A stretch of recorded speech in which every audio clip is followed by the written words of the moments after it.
Dear Papa Dudut, magandang araw sa iyo at sa lahat ng mga kabarangay nating panatiko ng Barangay Love Stories. Itago niyo na lamang ako sa pangalang Eros, 29 years old at taga Rizal. Ang pangalan ko ay hango kay Eros na isang Greek god, na kilala rin bilang Cupid sa Roman mythology. Yan ang napili kong tawag sa akin sa kwentong ibabahagi ko sa inyo. Si Eros ay kilala bilang Diyos ng pag-ibig at pagnanasa at katulad niya ay meron din akong pagnanasa sa isang hindi pangkaraniwang bagay at ginawa ko yon sa ngalan ng pag-ibig. Pero bago ang lahat ay humihingi na ako ng malawak na pangunawa sa ating mga kabarangay dahil merong sensitibong eksena sa kwento ko. Kaunting background lang sa akin. Noong 2022 ay sumulat na rin ako sa inyong istasyon tungkol sa naging karanasan ko sa pag-ibig taong 2016. Niloko kasi ako noon ng ex-girlfriend ko at masasabi ko na nasaktan ako ng husto. Pero college pa lamang ay meron na akong hindi magandang karanasan sa pag-ibig matapos kong magkagusto sa isang babae na sa huli ay kaibigan lang ang tingin at turing sa akin. Nabalitaan ko na lang din na nagkaasawa na ito at nagkaanak. Sunod ay may niligawan akong ibang babae na nauwi lang sa pambabasted sa akin. Tapos may naging syota ako na niloko lang din ako. Pagkalipas ng 3 taon ay sinubukan kong mag-install ng dating app at nakipag-meet ako sa isang babae na nakilala ko doon. Kaso na turn off ako sa ugali niya, kaya hindi na ulit ako nakipagkita pa sa kanya. Dahil sa mga masasakit at masalimuot na karanasan kong yon, sa pag-ibig ay naapektuhan ang kumpiyansa ko sa aking sarili at kamuntik na akong mawala ng pag-asa na makakatagpo ng true love. Hanggang isang beses nakapanood ako sa internet ng isang video na tungkol sa mga other guy. Sila yung mga lalaki na nakikikabit o nakikipagrelasyon sa mga babaeng taken o yung bang meron ng partner o asawa. Doon ay may nakilala akong babae na may asawa na at nagkaroon kami ng lihim na relasyon online. Ibig sabihin, ginagawa namin ang eksklusibong ginagawa lang ng mag-asawa sa pamamagitan ng video call. Pero hindi rin yun nagtagal dahil nakonsensya siya at sinabi niyang itigil na namin ang aming relasyon. Hindi ko na inasahan yun pero sa huli ay nagparaya na lamang ako. Ayaw ko namang maging makasarili at papiliin siya kung ako ba o ang pamilya niya. Kaya nang matapos ang relasyon namin, ay naghanap na lamang ako ng iba pang taken na mga babae na ipakikilala ko sa inyo sa aking kwento. Una na doon si Marie Chris, 38 years old, single mom at may jowang nuknukan ng pagkasiloso.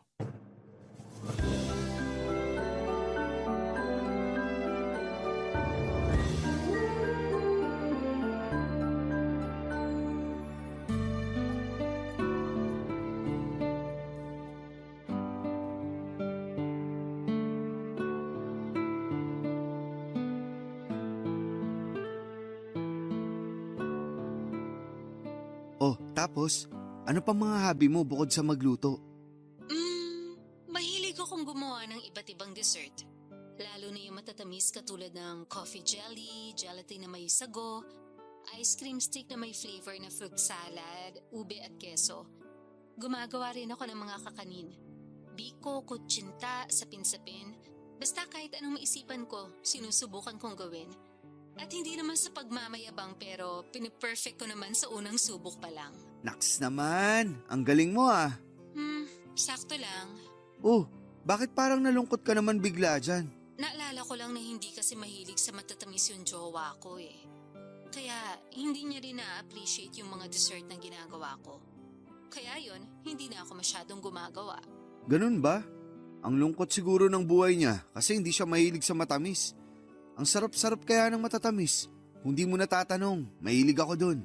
Wow, may sweet tooth ka pala. Pareho tayo. Oo. Kaya kung ako ang ginawan mo ng mga dessert na sinabi mo, siguradong matutuwa ako.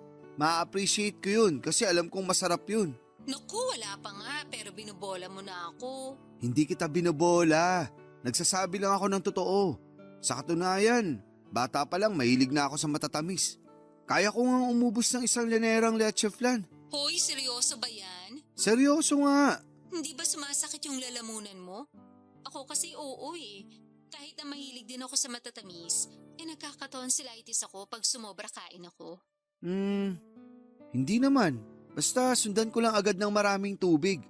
Tsaka wala pa ako naaalala na nagka-tonsillitis ako dahil sa matamis. Hindi rin ako diabetic ha. Wow, ibang klaseng katawan yan ah. Bilib na tuloy ako sa'yo. Ikaw naman, maliit na bagay lang yun no.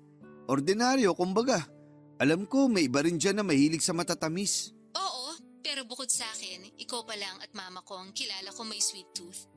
Papa ko kasi hindi rin pala kain ng matamis. Tapos ganun din yung family ng jowa ko. Kaya siguro nagmana na rin siya dun. Kaya nga ako na lang ang gawan mo ng matatamis. Kakainin ko yun, promise. Kung gusto mo, ikaw din kakainin. Uy, ano ba yung sinasabi mo? Alam mo na kung ano yun. Hindi ko alam yon, inosente ako. Inosente o pa-inosente? Magkaibang bagay kasi yun. At kung tatanungin mo ako, ayoko sa mga pa-inosenteng babae. Talaga? Bakit naman? Siyempre, hindi sila totoo sa akin at sa mga sarili nila. Ayoko sa ganun. Mabilis ako na-turn off. Ah, kaya pala. Siguro marami ka nang nakilala na pa-inosenteng babae, ano? Medyo. Kaya nga mas naging pihikan ako sa pakikipagkilala. At mas gusto ko na yung una pa lang. Sinasabi na nila sa akin na may karanasan na sila. Lalo na sa kama. Ayoko nung alam mo na. Kunwari wala pa. Pero kapag andun na kami, malalaman ko na lang na meron na pala. Bakit? Issue ba sa'yo kung nagalaw na o hindi pa ang isang babae? Hindi. Ang issue sa akin yung pagsisinungaling nila. Kaya siguro wala ka pa nagiging girlfriend. Oo. Kasi karamihan sa mga nakikilala ko, manloloko, sinungaling at sa una lang magaling. Pero wag na natin pag-usapan yung tungkol sa akin. Yung tungkol na lang sa'yo at sa jowa mo pag-usapan natin. Ano naman tungkol sa amin? Kumusta siya bilang jowa? Bukod sa nuknukan ng siloso? Ayun, sakto lang. Hindi masyadong sweet, sa una lang magaling. Buti di mo pa iniiwalayan. Mahal ko eh. Siguro ganun talaga. Pero kahit naman ganun, masasabi ko na mabait pa rin siya at hindi ako sinasaktan. Sa panahon kasi ngayon, mahirap na makatagpo ng lalaking hindi bayolente. Talaga lang ha? Oo nga. Baka hindi pa lang pumipitik. Eh di wag kang maniwala. Hindi talaga. Kasi kung mahal mo jowa mo, di ka makikipag-usap sa ibang lalaki. Bakit? Wala naman akong ginagawang masama ah. Wala naman tayong ginagawang mali, kaya para sa akin ayos lang yun. Sa bagay, wala pa tayong ginagawang mali. Hoy! Kung ano-ano talagang pinagsasasabi mo, ewan ko sa'yo. Papadudot na kilala ko si Marie Chris nang inad ko siya sa Facebook. Tulad ng nauna kong sinabi, single mom siya at mayroong silosong jowa. Sa kabila ng lahat ay tinuloy pa rin namin ang pag-uusap sa chat hanggang sa umabot na kami sa pag-video call. Nung una ay nagkikwento lamang siya sa kanyang buhay bilang may kinakasama at nanay, bagay na masaya ko namang pinakikinggan. Kung tatanungin ninyo ako kung anong nagustuhan ko kay Marie Chris, masasabi ko na una na doon ang pisikal niyang katangian. Artistahin kasi ang itsura niya, sa katunayan ay kahawig niya ang isang kilalang kontrabida sa GMA. Kaya nga habang tumatagal ang aming pag-uusap ay naging komportable na kami sa isa't isa. Tapos ay dumating ako sa point na umamin ako sa kanya na nagustuhan ko na siya. Akala ko ay wala akong pag-asa kay Marie Chris. Hanggang isang araw ay inimbitahan niya akong pumunta sa kanila. Sakto na wala na sa bahay nila ang kinakasama niya dahil pumasok na ito sa trabaho. Sigurado ka ba na wala na yung jowa mo? Papupuntahin ba kita dito kung nandito pa? Eh di pareho tayong nalintikan. Naninigurado lang ako, mahirap na. Wala nga. Kahit na magsisigaw pa ako dito, walang ibang tao. Nasaan yung anak mo? Nasa mama ko. Doon muna siya kasi alam ko na pupunta ka rito sa bahay ngayon. Mukha talagang pinagandaan mo to ah. Oo naman. Oh, paano? Kainin na ba kita? Aray ko naman! Ang sakit nun ah. Ikaw kasi, masyado ka mainit agad dyan. Aba, oo. Tsaka di lang naman ako yung nagiinit dito. Ha? Sino pa ba? Ito oh, yung nasa pantalon ko. Tingnan mo, handa na siya makipagbakbakan. Pakalmahin mo muna yan kasi nagluto ako ng masarap na ulam. Tsaka gumawa na rin ako ng dessert. Tara dun sa mesa, kumain muna tayo. Sige, sakto, gutom na ako. Ayan, nagluto ako ng kalderetang baka. Wow, mukhang masarap. Masarap talaga yan. Tapos gumawa ako ng mango graham float. Kunin ko mamaya sa ref. Buti hindi nagtaka jowa mo kasi bigla kang gumawa ng dessert. Nagtaka, syempre.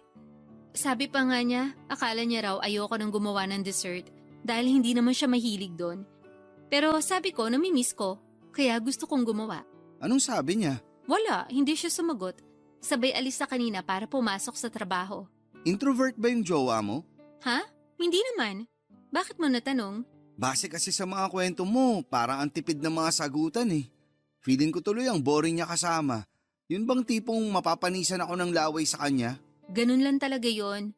Tahimik na tao pero nasa loob ang kulo. Sa bagay, sabi mo nga sa akin nun eh, mahal mo. Kaya kahit na ganun ang ugali, matik na tanggap mo. Wala namang masama doon. Kesa naman mas bungangera at taklesa pa siya sa akin. Eh ako ang babae sa amin. May tama ka ulit. Alam mo ikaw, pansin ko masyado kang madaldal. Ay oo, madaldal talaga ako at makwento. Kaya nga marami rin nakapagsabi sa akin na masarap daw ako kausap. Huhulaan ko. Yun siguro yung mga babaeng nakausap mo dati, no? Kasama na sila, pero meron din yung mga matagal ko nang kakilala. O siya, mabuti pa kumain na tayo. Bago pa lumamig yung kanin. Sige na, dali. Tikman mo na yung niluto ko, tapos sabihin mo sa akin kung masarap. Sige, kuha lang ako. Ako na. Ilapit mo na lang plato mo para ipagsasandok kita. Naks naman, asikasong-asikaso ako ah. Siyempre, bisita kita eh. Ano na, yung plato mo? Ito na nga oh, Yan. ang dami naman. Gusto ko busog ka. Baka mapasaba ka mamaya eh. Uy, sa bagay. Kaya dapat ubusin mo yan ha. Tingin ko naman mauubos ko to at mukhang mapapasarap din kain ko. Tikman ko na ah. Sige. Kumusta ang lasa? Wow, ang sarap ng luto mo. Talaga? Hindi ka nagbibiro? Oo naman, bakit ako magbibiro? Baka lang sinasabi mo masarap pero maalat pala. O hindi kaya matabang. Tikman mo kaya para malaman mo nagsasabi ako ng totoo. Sarap talaga.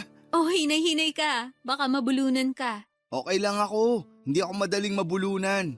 Sabi mo eh. Worried lang naman ako kasi masyado ka mabilis kumain. Binibilisan ko talaga. Ha? Bakit? Hindi pa naman darating yung jowa ko.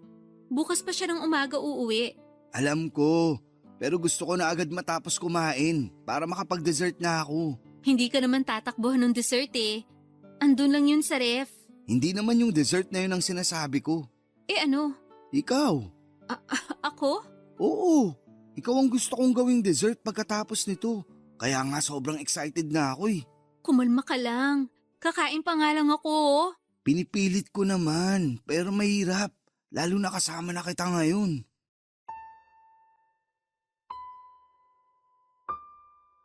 Papadudot ang sarap ng ulam na niluto ni Mary Chris para sa dinner namin ng gabing yon.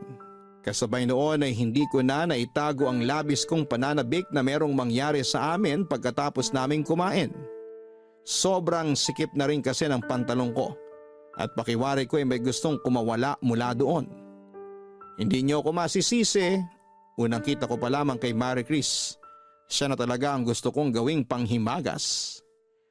Nagpatuloy ang kwentuhan namin at nang matapos naming kumain ay inalok niya ako kung gusto ko raw ba siyang tikman. At sino ba ako para tumanggi sa grasya na nakahain na sa harapan ko, hindi ba? Alam ko sa sarili ko na lalaki lang ako at may pangangailangan din. Kaya hindi na ako nagpatumpik-tumpik pa na sinunggaban si Mary Chris ng gabing yon. Inalikan ko siya at inalikan niya ako pabalik hanggang sa lumalim yon. Tapos ay dahan-dahan kaming nagpunta sa kwarto at agad ko siyang tinulak pahiga sa kama nila ng jowa niya. At doon nga ay may nangyari sa amin. At isa lang ang masasabi ko, Papa Dudut. Ang galing niya at nakakahumaling talaga ang isang katulad niya. Papa Dudut, masasabi ko na kakaiba ang pakiramdam kapag babaeng may asawa na o kinakasama ang nakasiping mo sa kama. Para sa akin ay mas the best sila kesa sa mga single na babae. Ang totoo, wala naman akong pakialam kung may karanasan na o wala ang isang babae. Ang akin lang, kapag single na babae ang nakilala ko ay madalas nilang sinasabi na wala pa silang karanasan sa kama. Pero kapag may nangyari na sa amin ay lumalabas na mas bihasa pa sila kesa sa akin.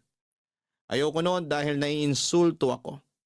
Pakiramdam ko ay pinamumukha nila akong tanga kasi akala ko ako pa lang ang makakauna sa kanila.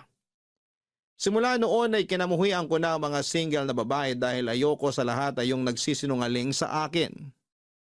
Kaya nga natuon na lamang ang atensyon ko sa mga taken na babae at single mom. Kaya ng mga panahong yon ay pinagnanasaan ko si Marie Chris.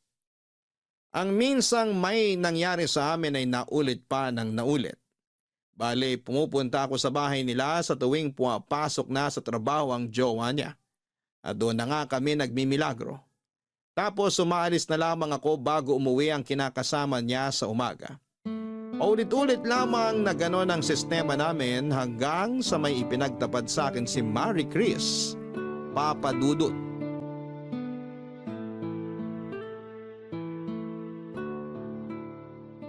Bakit ang tahimik mo yata dyan? Hindi ka ba nasarapan sa ginawa natin? Siyempre nasarapan. Pero napagod din kasi ako. Akala ko na paano ka na dyan. Tahimik mo kasi kaya nanibago ako. Hindi ako sanay dahil mas sanay akong maingay ka. Ewan ko sa'yo. Ang lakas mong mang-asar. Hindi yun pang-aasar. Nagsasabi lang ako ng totoo. Gusto mo malaman mga linyaan mo pag maingay ka? Hoy, wag na. Nakakahiya. Anong nakakahiya dun? Sarap nga sa tenga eh. Lalo akong ginaganahan. Buti naman ganyan nararamdaman mo. Lalim nun ah. Oo eh. Hindi ko lang mapigilan. May iniisip din kasi ako. Sabi na eh. Alam kong may iniisip ka. Ano yun? Sabi mo sa akin. Kasi yung jowa ko, Anong meron sa kanya? parang nakakahalata na. Ha? Paano mo nasabi? Basta, sa tingin ko lang naman. Ikaw na may sabi na sa tingin mo lang. Baka naman hindi talaga. Tapos nag-aalala ka dyan. Di ba sabi ko naman sa'yo tahimik lang yung jowa ko pero nasa loob ko nun? Oo, nasabi mo nga yan. Kaya nga nag-aalala ko. Kasi paano kung may alam na pala siya tapos nananahimik lang siya? Natatakot ako na baka mahuli niya tayo at may gawin siyang hindi maganda sa'yo. Hindi mangyayari yun. Dahil maingat naman tayo eh. Alam ko, kaya nga kailangan lalo tayo magdoble ingat. Kung makapagsalita ka, parang natatakot kang mawala sa'yo yung jowa mo sakaling magkabukingan na. Siyempre kahit paano mahal ko yun. Tsaka tinanggap niya ang anak ko, kaya sobrang thankful ako sa kanya. Bihira lang kayo makatagpo ng lalaking tatanggap sa'yo at sa anak mo, kaya alam kong swerte na ako sa kanya. Swerte ka na nga pero nagawa mo pa rin siyang lokohin kasi pumayag kang may mangyari sa atin. Ikaw din naman kasi. Anong ako? Masyado kang maharot. Hinarot mo ko kaya hindi kita matanggihan. Kaya kahit mahal ko jowa ko, bumigay ako sa'yo. Aminin mo, mas magaling ako sa jowa mo sa kama, di ba? Oo, aminado naman ako. Sabi mo nga ang ingi-ingay ko, di ba? Ibig sabihin, nasasarapan ako sa ginagawa mo sa akin. Hindi ako ganun sa jowa ko. Tahimik lang ako at madalas, pinipeke ko pa na nag-i-enjoy ako. Para lang hindi ko matapakan yung pagkalalaki niya. Sa bagay, baka umiyak eh. Hoy, sobra ka naman dun sa tao. Totoo naman sinabi ko ah. Kahit na, mahal ko pa rin yun. Sana all, mahal. Huwag ka na magtampo. Mahal din naman kita eh. Mahal mo lang naman ako pag sa kama. Medyo, pero ano pa bang inaasahan mo? Nahihigit sa ganito yung relasyon natin? Na may in-love ako sa'yo kasi pinapaligaya mo ako sa kama? Sino may sabi sa'yo na umaasa ako? Hindi no, wala sa isip ko yan. Kasi alam ko na magkarelasyon lang tayo sa kama. Buti na yung nagkakaliwanagan tayo. Bakit? Kung sabihin ko kunwari na in love ako sa'yo, anong gagawin mo? Wala. Ano? Wala? Ibig sabihin, Hahayaan mo lang ako? Wala kang gagawin? Wala, kasi hindi ko naman alam yung gagawin ko. Buti na lang talaga hindi ako na-inlove sa'yo. Dahil mukhang wala akong mapapala. Alam mo naman na sa una pa lang, sa kama lang talaga tayo magkarelasyon, di ba? Oo, alam ko naman yun. Kaya nga sabi ko, kunwari lang, di ba? Oo nga. Nag-alala lang ako kasi baka in love ka na sa akin. Kasi umamin ka sa akin na nagugustuhan mo na ako nun. Nagugustuhan sa kama. Yun lang yun at wala nang iba. Okay, buti na lang hanggang dun lang. Pwede ba? Tigilan natin tong usapan na to. Bakit ka ba naiinis? Paulit-ulit na lang kasi tayo eh. Ikaw naman? Huwag ka nang magalit. Hindi ako galit. Buti pa, magbibihis na ako. Saan ka pupunta? Magbibihis na para makaalis na rin. Malapit nang mag-umaga. Baka biglang sumulpot na dyan sa pintuan mo yung jowa mo. Eh di nayari na tayo ngayon. Sa bagay. Pero madilim pa naman sa labas. At saka baka mag-overtime yun sa work niya. Mabuti na rin na umalis ako habang tulog pa yung mga tao. Dahil baka mamaya may kung sinong kapitbahay nyo dyan na makakita sa akin. Pero sigurado ka ba na hindi ka nagtatampo sa akin? Bakit naman ako magtatampo sa'yo? Wala lang. Curious lang. Hindi ako nagtatampo. Saka wala namang dahilan para magtampo ako.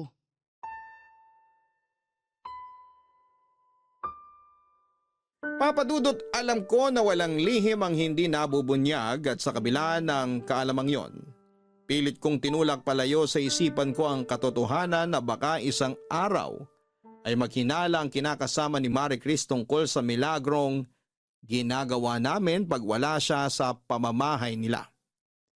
At mukhang nangyari na nga ang kinakatakutan ko matapos banggitin ni Marie Chris na mukhang nagdududa na sa kanya ang jowa niya.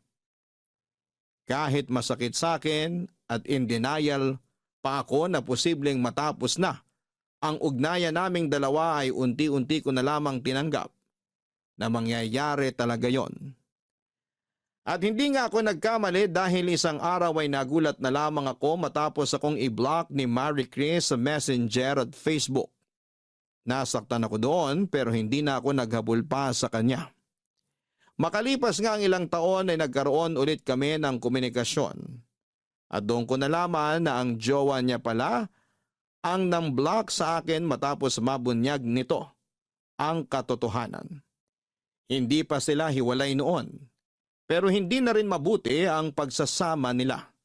Lagi raw silang nag-aaway at pinagdududahan siya ng kinakasama niya. Pero hindi yun naging hadlang para hindi namin ulitin ang dati naming gawain.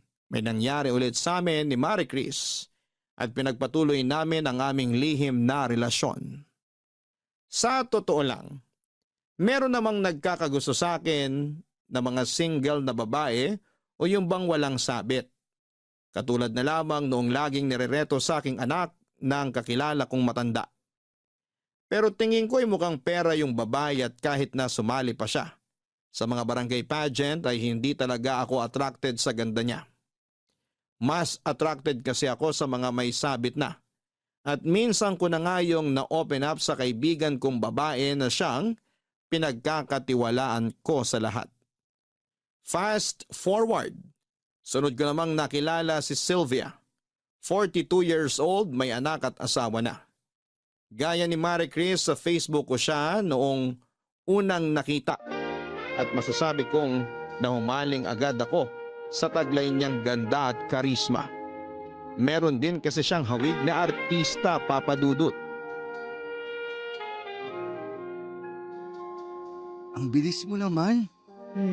Anong mabilis dito? Siyempre, niyaya mo agad ako rito sa bahay niyo ilang araw pa lang naman tayong nagchat-chat. Kailangan pa bang paabutin ko ng matagal bago kita yayain? Hindi naman, pero baka nasanay lang ako sa mga pabebe na babae. Pues ibahin mo ko sa kanila dahil matanda na ako, no? Baka nakalimutan mong 42 years old na ako. Saka, hindi uso sa akin na maghintay kung kailan mo ko yayayain. Kaya pala ikaw na mismo ang nag-iya sa akin. Oo naman. Bakit? Ayaw mo ba? Sino masabi? Baka lang ayaw mo. Sige ka, magtatampo ako. Kung ayaw ko, hindi sana ako pumunta rito sa inyo at hindi rin sana kita kandong-kandong ngayon habang nakaupo sa malambot niyong sofa. Ewan ko sa'yo. Saan pala tayo? Anong saan tayo? Saan tayo mag-aano? Saan pa ba? Eh di, dito sa sofa na kinauupuan natin. Sigurado ka? Oo naman. Tagal-tagal ko ng pantasya yung sofa eh.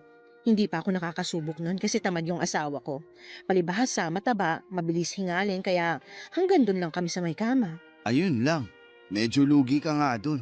Oo, kaya dito na tayo ha? Sige, pero nag-aalala lang ako kasi baka magising yung asawa mo. Hindi magigising yun. Tulog mantika yun. Sigurado ka? Oo nga, kaya huwag ka nang mag-alala dyan. Ayoko lang mahuli niya tayo tapos mabalian niya ako ng buto. Hindi lang buto mo mababali kapag nahuli niya tayo. Malulumpo ka pa. Tinakot mo pa talaga ako. Biro lang. Magtiwala ka sa akin. Hindi magigising yun kasi nilagyan ko ng pampatulog yung tubig niya kanina. Grabe, kahit na may edad ka na, masyado ka pa rin excited ha. Wala sa edad yun. Nasa asim pa yun. Yan ang gusto ko sa mga babae. Kagigil ka. Halika na kita. Teka. Bakit? Bago ang lahat, mag-inuman muna tayo. Ha? Wine lang naman. Kunin ko lang sa kusina ah. Diyan ka lang. Huwag kang tatayo. Sige.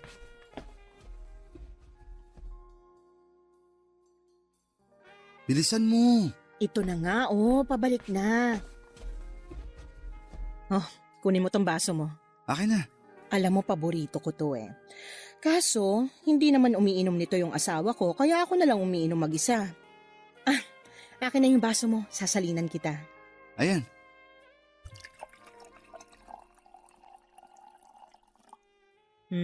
Yan. Sige, inumin mo. Masarap yan. Okay. Kumusta? Masarap nga. Imported din kasi to, galing pang Italy. Gusto mo pa? Oo, pahingi pa ako. Sige.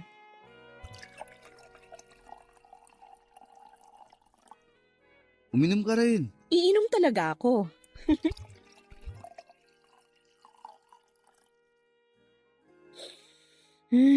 Grabe. Sarap talaga. Oo, pero mas masarap ka. Naku, bulero. Hindi ah. Tsaka bakit ka ba nakatayo dyan? Lika, upo ka dito. Kandungin kita. Sure. Alam mo, naisip ko na hindi naman natin kailangan magmadali kasi atin naman yung buong gabi. Sabi ko nga sa'yo, hindi naman magigising agad yung asawa ko. Hindi mo naman ako masisisi. Noon pa kita pinagpapantasyan eh. Talaga? Anong klaseng pantasya? Alam mo na yun. Hindi ko alam. Gusto ko sabihin mo para malaman ko. Kaso, paano ba yan? Di ako magaling magkwento. Talaga? Ang sarap mo nga kausap nun sa chat eh. Dami mong alam kaya tingin ko matalino kang tao. Hindi naman ako matalino pero di rin ako bobo. Siguro socially aware lang. Para sa akin, matalino na yun. Marami kaya sa mga kaedad mo na mababaw lang ang pagkakaalam sa mga bagay-bagay. Kung kailan naman uso na ang internet sa panahon natin, saka parang hindi na ganun kalalim yung pagkakaintindi ng mga kabataan sa nangyayari sa paligid nila. Kaya nga nagustuhan kita kasi pawang katotohanan lang ang mga sinasabi mo. Thank you. Walang anuman. Ikaw din naman nagustuhan ko kasi kahit na may edad ka na, ang ganda pa rin ang hubog ng katawan mo. Siyempre inaalagaan kong sarili ko para hindi ako paglipasan ng panahon.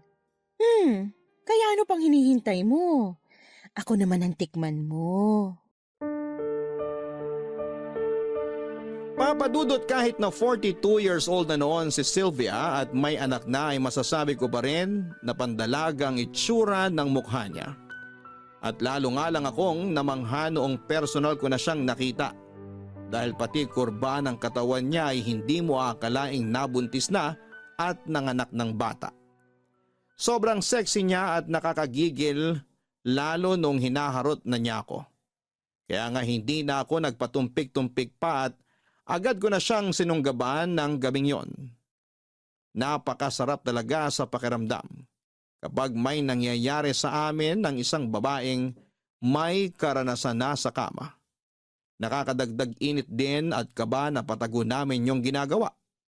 Ewan. Pero pakiwari ko ay buhay na buhay ang pagkalalaki ko kapag sa babaeng may karelasyon ako nakikipagrelasyon. Para sa akin ay mas totoo sila kesa sa mga single na babae na masyadong pabebe, papadudot. Papadudot malaki talaga ang pagnanasa ko kay Sylvia ng mga panahong yon. Bukod kasi sa maganda at sexy ay malakas din ang appeal niya. Sa katunayan ay hindi pa kami nagkikita noon ng personal pero pinagpapantasyahan ko na siya. Tandang-tanda ko pa na habang ini-stalk ko ang picture niya sa kanyang Facebook account ay bigla na lamang nag-init ang katawan ko at nagising ang aking diwa. Katulad ng kay Marie Chris ang naging setup namin ni Sylvia ng mga panahong yon. Pumupuslit ako sa bahay nila kapag tulog na ang asawa niya at ginagawa namin ang bawal sa mismong sala nila. Maswerte ako dahil tulog mantika ang mister niya. Kaya kapag nakakapag-ingay man kami, ay hindi ito nagigising kaagad. At kahit na alam naming mali ay walang pag-aalinlangan pa rin namin yung ginagawa. Ika nga ay masarap ang bawal.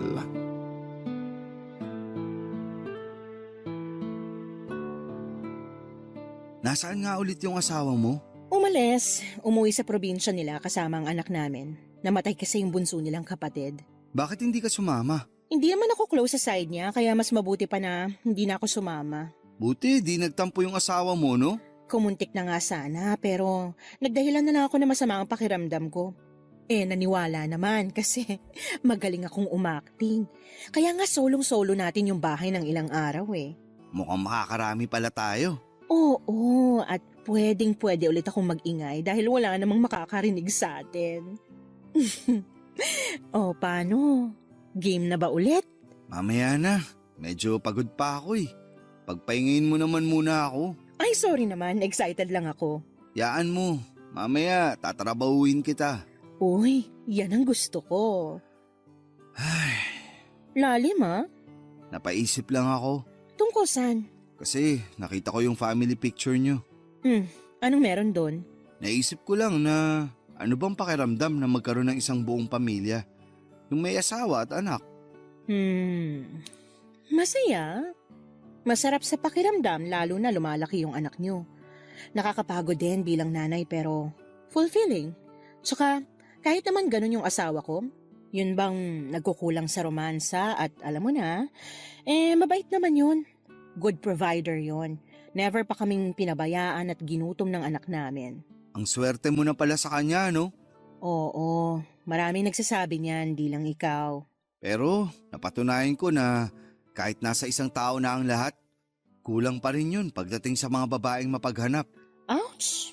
Medyo masakit yun ah. Di ako nakailag. Sorry, pero sa totoo lang. Alam ko naman na sa tingin ng iba masama akong babae kasi pinagtataksilan ko ang asawa ko. Pero buhay ko to. Tsaka, sino ba sila para ipaliwanag kong choices ko sa buhay ko, diba? Hindi naman nila ako pinakakain. Tama rin naman. May kasabihan nga na dead man na lang sa mga basher. Yeah, pero bakit mo ba kasi natanong yan? Curious lang naman ako. Gusto ko lang din malaman kung gaano mo kamahal pamilya mo kahit na may relasyon tayo. Mahal na mahal ko sila. Okay, gets ko na. Ang ano? Na hindi mo hihiwalay ng asawa mo nang dahil lang sa akin. Sakaling lumalim yung relasyon natin. Kasi sabi mo nga, mahal na mahal mo sila. Bakit? Nasaan na ba tong relasyon natin? Ewan ko, di ko alam. Huwag mong sabihing nagkakagusto ka na sa akin, ha?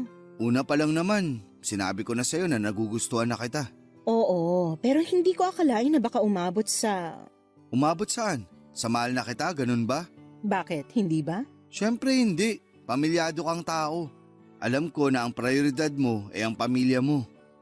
Tsaka, sino lang ba ako sa buhay mo, di ba? Ikaw naman, huwag ka nang magtampo. Hindi naman ako nagtatampo. Bakit ako magtatampo? Hindi ka naman kasi basta kung sino lang sa buhay ko.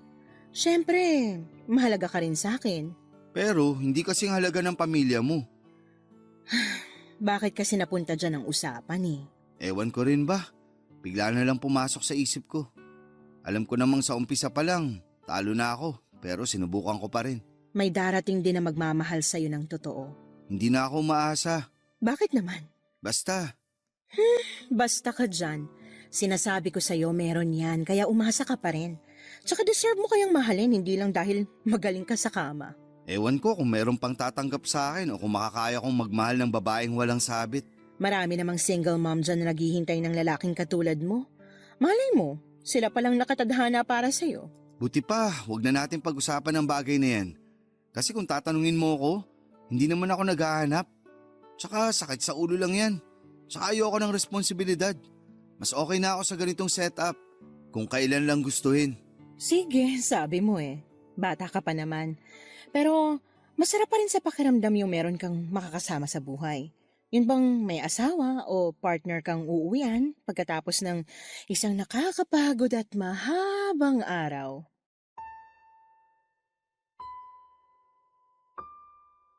Papadudot, kung may mga lalaking sumisiping sa ibang babae para magparaos. Alam ko na ganun din ang ginagawa ng mga nakakapareha kong may kinakasama o asawa na. Katulad na lamang ni na Marie Chris at Sylvia, alam ko na parausan lang ang turing nila sa akin. Hindi nila ako kayang piliin o ipagpalit sa mga pamilya nila dahil sa uli mas matimbang pa rin ang mga ito kesa sa akin. Tanggap ko na yon, pero pagkatapos ng usapan namin ni Sylvia ay aminado akong masakit pa rin pala. Kahit naman ganito ang pagkatao ko ay naghahanap pa rin ako ng tao na totoong magmamahal sa akin. Kaya nga upang malibang at makalimutan ang sakit na nararamdaman ko ng panahong yon, ay bumalik na lamang ako sa dati kong gawain. Nung pakiramdam ko ay malapit nang mawala sa akin si Sylvia dahil baka anumang sandali ay itigil na niya ang ginagawa namin, ay hindi naman ako pwede na magmukmuk lamang habang buhay. Kaya nga ang ginawa ko ay nag-add ako ng maraming magagandang tiki na babae online para makipagkilala. Kapag single ay agad kong nire-reject dahil wala akong amor sa kanila. Hindi nagtagal ay dumating sa buhay ko si Nerissa, 30 years old at ang pangatlong babae na ipapakilala ko sa inyo.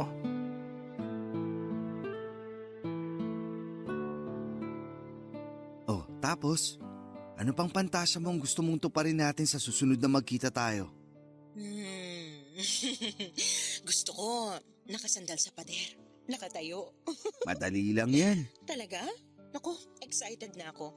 Tamad kasi talaga ang mister ko. Ayaw nun bumangon sa kama. Sabihin mo sa mister mo, magpapayat na. Para naman naroromansa ka niya ng maayos at di ka na maghanap ng iba. As if naman makinig sa akin yun eh. Food is life doon. Grabe, ang lakas kumain. Masarap din kasi mga luto mo kaya mapapakain talaga yun. Ano ba yan? Bigla akong na-miss luto mo. Ay sus, yun naman pala. Kailan ba kasi ako pwede ulit pumunta dyan? Hindi ko pa alam pero saka na. May sakit si mister ko eh. Nagkasakit pagkagaling sa probinsya nila tapos nahawa niya pa yung anak namin. Ay, eto nga, busy ako sa pag-aalaga kaya ngayon lang ako nakakuha ng oras para makapag-video call sa'yo. Huwag ka mag-alala, pareho ng mahimbing ang tulog ng mag-ama ko. Bigla ka palang naging nurse ng mag-ama mo. Hindi lang nurse, yaya na rin. Ay grabe, maghapon ako nagluto at naglinis ng bahay. Tapos ayun nga, inasikaso ko sila kasi suka ng suka ang mister ko. Gusto ko nang dalhin sa ospital kasi baka na paano na yun pero nung hapon bumuti naman ang pakiramdam. Tapos ngayon bumaba na yung lagnat. Naisip ko ngang ipaalbularyo kasi baka nabarang o ano. Sa bagay, galing pa namang probinsya. Mahirap na. Ipaalbularyo mo, wala namang masama dun. Ay, kaya nga. Pero okay naman na sila ngayon ng anak ko. Sana bukas at sa mga susunod na araw tuluyan ang gumaling. Para naman makagiling na rin ako sa'yo. Medyo na-miss na kita eh. Ako rin, miss na miss ko na yung pagiling mo. Ang galing mo kasi. Hindi ka nakakapagod at nakakasawang panoorin.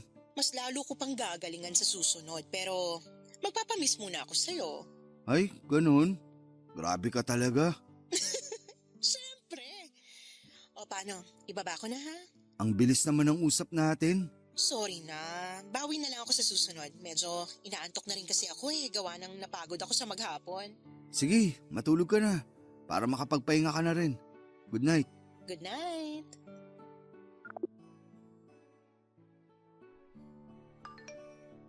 Uy, si Nerissa. Teka, video call ko nga.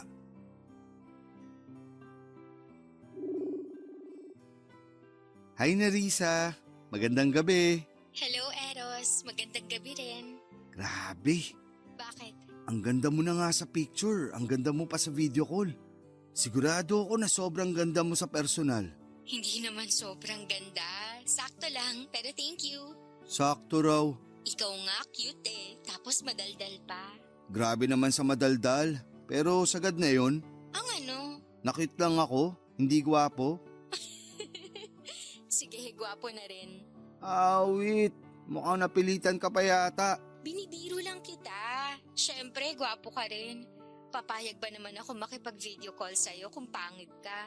Buti na lang pala, hindi ako pangit. Gwapo ka nga sabi. Gusto ko lang talaga ulit-ulitin mo. Ewan ko sa'yo. Medyo makulit ka rin pala. Sakto lang. Maiba tayo. Bakit pala busy yung line mo kanina? Hindi kita matawagan eh. Ay, ano kasi, may kausap akong iba nun. Sorry, medyo nawala sa akin yung oras na dapat magbe-video call tayo. Naku, sigurado ako na ibang babae mo yan, no? Oo, nagkamustahan lang naman kami kasi miss na namin ang isa't isa. Wow, sana all, miss. Bakit, selos ka? Hindi, no? Bakit naman ako magsiselos? Wala lang. Tsaka wala naman dahilan kasi nasa iyo na buong atensyon ko. Tulog na ba asawa at mga anak mo? Oo naman, kanina pa. Kaya nga pwede na ako makipag-usap sa'yo ngayon eh. Ano bang gusto mong pag-usapan? Kahit ano lang. Siguro tungkol sa'yo. Kung anong hobbies mo, paboritong pagkain, inumin at lugar. Parang getting to know each other. Sige na, magkwento ka tapos makikinig lang ako.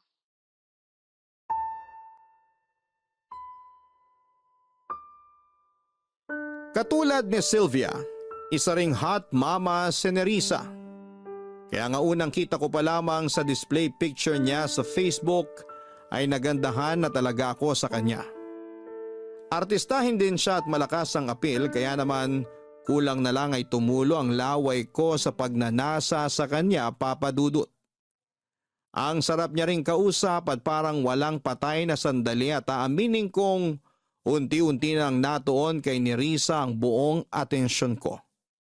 Pero lilinawin ko lang na hindi pa rin naman tapos ang relasyon namin ni Sylvia ng mga panahong yon. Kaya lang ay dumalang ang mga pagpuslit ko sa bahay nila. Gawa ng nag-iingat kami na mahuli ng asawa niya. Mabuti na lamang at mayroon na akong Nerissa ng mga panahong yon. Ay pinagpapantasyahan ko na rin. At kahit na hindi pa naman kami nagkikita, masasabi ko na katulad ni na Marie Chris at Sylvia at ng iba pang tike na babae na nakarelasyon ko ay sigurado akong masarap din at magaling din sa kama si Nerissa. Papadudot kong tatanungin ninyo ko kung nakakaramdam ba ako ng konsensya dahil maling-mali ang ginagawa namin ng mga babaeng nakakarelasyon ko ng mga panahong yon ay hindi ang sagot ko. Para sa akin ay tao lang ako na may pangangailangan. Tao lang din ang mga babaeng yon sa buhay ko at may dahilan kung bakit kami pinagtagpo ng kapalaran. At yun ay upang tugunan ang pangangailangan ng bawat isa. Sa pagpapatuloy ng pag-uusap namin ni Nerissa, unti-unti kong kinuha ang loob niya para masabi ko sa kanya ang matindi at malalim kong pagnanasa. Nang mga panahong yon kasi ay hindi pa ako ganon kasigurado kung papayag siya sa gusto kong mangyari. Plano ko na kasing magtapat sa kanya na nagugustuhan ko na siya. Nayayayain ko na siyang may mangyari sa amin, Papa Dudut. Sabi mo may tatanong ka sa akin. Ay, oo. Ano yun? Itatanong ko lang sana kung hindi ka ba nai-inlove sa mga nakakarelasyon mong taken na babae online? Bakit mo naman natanong yan? Curious lang.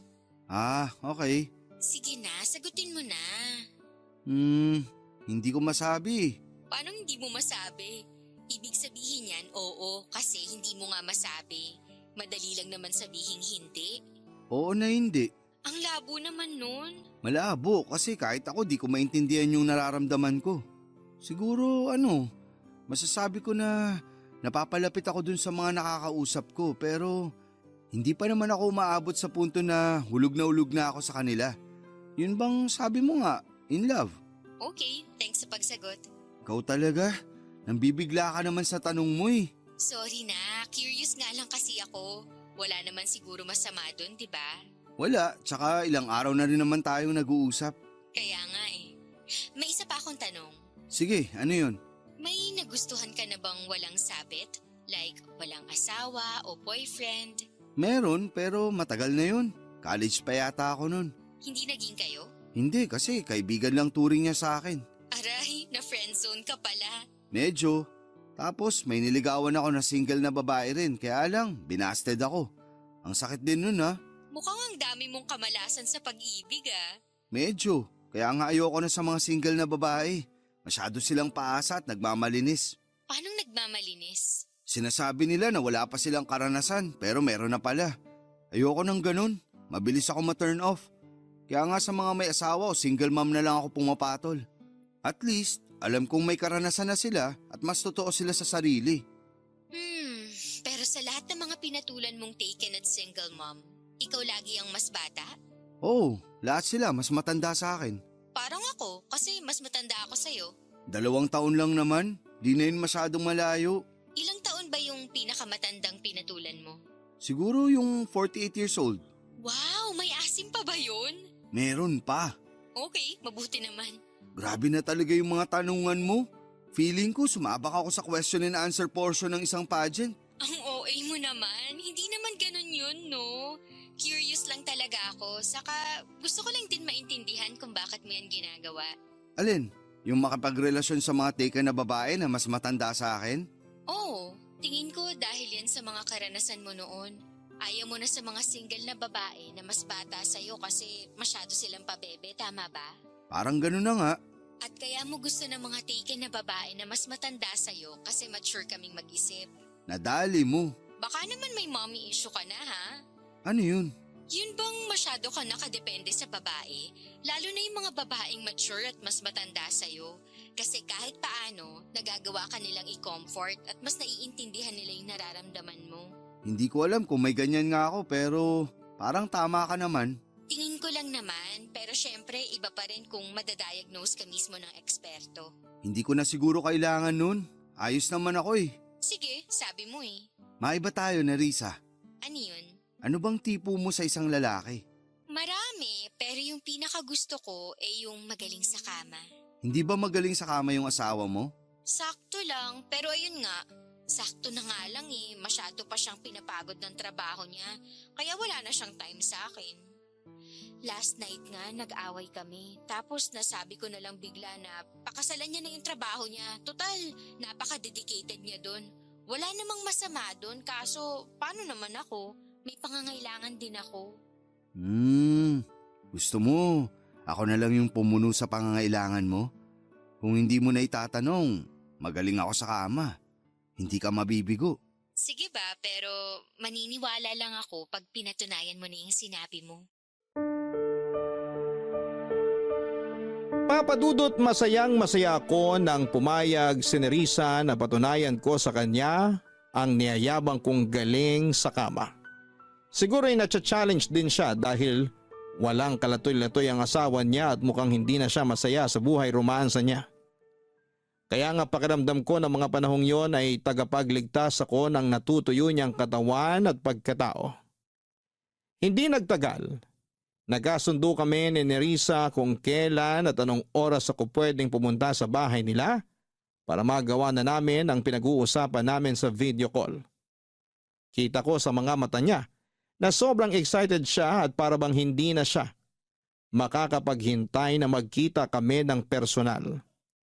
Hindi nagtagal ay nagpunta na ako sa bahay nila at katulad ng ginagawa namin ni Sylvia noon, ay inantay lang namin ni Nerissa na makatulog ang asawa niya. Tapos sinimulan na namin ang bakbakan sa mismong sala nila. At kahit na noong sumunod na araw ay hindi pa rin namin makalimutan ang karanasang ipinaramdam namin sa isa't isa.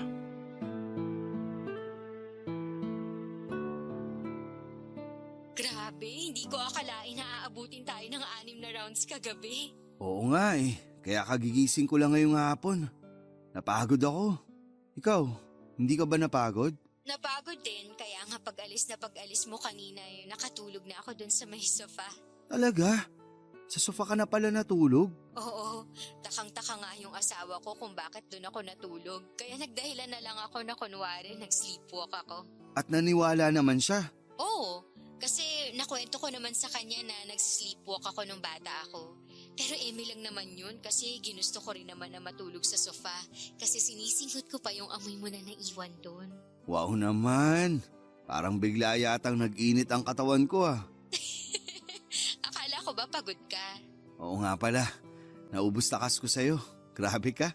Diba, sabi ko naman sa'yo, gusto ko sa isang lalaki yung magaling sa kama. Kaya dapat hindi ka na magulat na magaling din ako. Kaya nga eh. Pero ano sa tingin mo? Ang ano? Pasado ba ako sa'yo? Oo naman. Kahit na sinabi mong napagod ka, still umabot pa rin tayo ng round 6. Grabe kaya yun? Ang intense. Kaya nga eh. Thank you pala. Saan naman? Kasi pumayag ka na patunayan ko sa'yo yung mga pinagsasabi ko sa video call. Pumayag ka na may mangyari sa atin. Yun ba? Walang anuman. Pareho naman tayong nag-enjoy eh. Para sa akin, yun na yata ang pinakamasarap na karanasan sa kama na naranasan ko sa tanang buhay ko. Talaga? Ang malas mo naman pala dyan sa asawa mo. Hayaan mo na. Swerte naman ako sa kanya sa ibang bagay. We can't have it all, ika nga. Pero okay lang yun kasi may ibang tao na darating sa buhay natin para punan yung mga pagkukulang ng mga partner natin. At ako yun? Oo, sino pa ba? Masaya ako na napasaya kita. Pakiramdam ko, yun na ang bagong misyon ko sa buhay. Yun bang magpasaya ng mga taker na babae? Nako, hindi mo yan masasabi pag nakakilala ka na ng babae na mamahalin mo ng totoo. Pustahan, magiging loyal ka ng wala sa oras. Siguro, pero habang hindi pa siya dumarating, enjoyin ko na lang muna ang buhay. Pero pag dumating siya, imbrihan mo lang kami kasi willing naman kaming ipaubaya ka sa kanya. Hindi ba talaga pwede na pag marami, mas masaya? Naniniwala pa rin ako na sa isang tao lang tayo magiging masaya. Talaga? Bakit hindi ka loyal sa asawa mo? Loyal naman ako sa kanya kasi sa mata ng Diyos at batas ng tao kasal kami. Mag-asawa kami. Pero sabi ko nga, meron siyang hindi mabigay sa akin na nahanap ko sa'yo kaya sinamantala ko lang. Pero kung papipiliin ako sa inyong dalawa, yung asawa ko pa rin talaga. Uy! Pumreno ka naman. Ano bang ginawa ko? Nakakasakit ka eh. May nalalaman ka pang mas pipiliin mo siya kaysa sa akin hindi naman kita pinapapili. Sorry na, wag ka na magalit. Hindi naman ako galit. Pero para lang sa kaalaman mo, hindi ako magkakagusto sa'yo ng higit pa sa inaakala mo. Kaya di mo kailangang mamili sa amin ng asawa mo. Magsama kayo. Pagbullying ko pa kayo eh.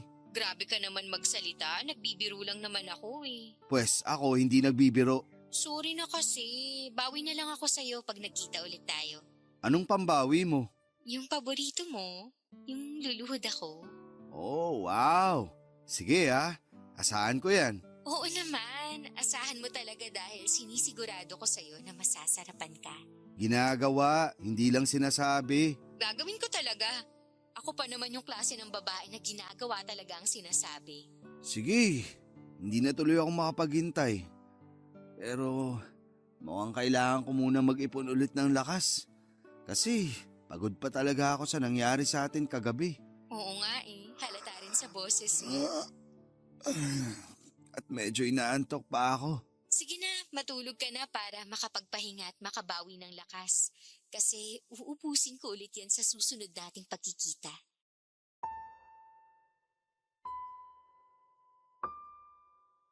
Papadudot, hindi ko na namalayan na nakatulugan ko na lang si Nerissa habang ka-video call. Sobra kasi akong napagod sa nangyari sa amin kaya kinailangan kong bumawi ng lakas. Pero energetic naman ako pagkagising at nasa good mood na rin. Iba talagang nagagawa ng maayos at kumpletong tulog. Gaya ng pinag-usapan namin ay meron ulit nangyari sa amin ni Nerissa sa sala ng bahay nila ng mga sumunod na gabi at sa tuwing tulog na ang asawa niya. Ang sarap kasi sa pakiramdam kung may kaunting nervyos at thrill. Pero may pagkakataon din naman na nagmomotel kami para mas safe talaga. Sa kasalukuyan, may nangyayari pa rin sa amin ni Sylvia at Nerissa. At hindi ko alam kung kailan ako titigil sa paghahanap ng mga babaeng may asawa o kinakasama na online para makipag-usap at makipag-romansahan. Ewan, pero malapit na tuloy akong maniwala sa sinasabi sa akin ni Nerissa noon na baka nga may mommy issue ako dahil masyado na akong nakadepende sa mga babaeng mas matanda sa akin. Pero syempre, nasa katinuan pa naman ako para maisip na mali talaga ang ginagawa namin ng mga karelasyon ko. At nasabi ko ulit yon sa kaibigan kong babae na minsan ko na ring pinagsabihan ng mga ginagawa ko. Dagdag ko pa sa kanya na sumulat ako ng isang hiling sa papel na sana'y wala nang magkagusto na single sa akin dahil hinding-hindi ko na talaga sila papatulan. Kasi kung sakali man na makatagpo ako ng babaeng mamahalin ko ng totoo, ibibigay ko lang ang puso ko sa single mom at mangangako ako na titigilan ko na ang ginagawa kong pakikikabit sa mga babaeng may sabit. Maraming salamat po sa inyo, Papa Dudut. Sakaling mapili ninyong i-area ang storya ng buhay ko. Alam ko na medyo kakaiba ito sa lahat ng mga naitampok ninyong kwento dahil na rin sa tema nitong may pagkamaselan. Pero muli humihingi na lamang po ako ng pangunawa sa ating mga kabarangay. Hindi naman po ako masamang tao. Sino ba namang tao ang walang pagnanasa, hindi ba? God bless po sa inyong istasyon and more power sa Barangay Love Stories. Numero 1 kayo sa amin, sa aming puso. Ang inyong forever kapuso at kabarangay, Eros. Mga kabarangay, kapag pinagkaitan tayo ng pagmamahal ng ibang tao ay naiipon ang mga dulot nitong hinanakit sa ating puso at nabubuo ang maling interpretasyon sa isipan natin tungkol sa pag-ibig. Nagiging desperado tayo na makamit yon kahit na hindi na mabuti ang paraan natin ng pagkuha rito. Sana'y mahanap ni Eros ang tunay na pag-ibig sa isang tao na wala na ang pagnanasa sa laman para sa iba. Ngunit habang hindi pa nangyayari yon, maaari mong unahing mahalin ang sarili mo at bigyan mo ng dignidad ang pagkatao mo upang maialis ang sarili mo sa sitwasyong kinakasadlakan mo. Huwag ka ring matakot lumapit sa mga mahal mo sa buhay o magpatingin sa mga eksperto. Dear Papa Dudut, magulang ang dapat mag-alaga at magprotekta sa kanilang mga anak, lalo na kung ito ay inaapi ng ibang tao. Pero minsan ay magulang din ang dahilan kung bakit nasasaktan ang isang anak. Sa paraan mang yon ng sugat sa balat na kalaunan ay maghihilom din o sugat sa puso na kahit kailan ay hindi na gagaling pa. Yun po kasi ang eksaktong karanasan ko sa aking tatay, pero hindi naman ako yung klase ng anak na nagtatanim ng galit sa magulang dahil masama pa rin yon. Kaya nga nililibang ko na lamang ang aking sarili para makalimutan ko ang sakit at ninanakit ko sa aking tatay, lalo na nung araw na nawala si Nanay Papa Dudut. Pero bago ko umpisahan ang kwento ko ay gusto ko muna kayong batiin ng isang mapagpalang araw. Ako po si Roxanne, 31 years old at nagtatrabaho bilang chef sa isang hotel dito sa Manila. Meron na po akong asawa at isang anak at sa kasalukuyan ay kasama ko rin sa tinitirhan namin ang Daddy Gino ko. Malaki ang galit at tampok ko sa kanya na nagsimula noong araw, pero ngayon ay napatawad ko na siya. Gusto ko na lang bumawi sa kanya at iparamdam na narito lang ako bilang anak niya. Sa katunayan ay naging libangan na rin namin ang makinig sa programa ninyong Barangay Love Stories. At lagi kaming nagpapalitan ng kuro-kuro kada may napapakinggan kami na tumatiming at tumutusok sa puso namin. Lalo na kapag story yon tungkol sa pamilya.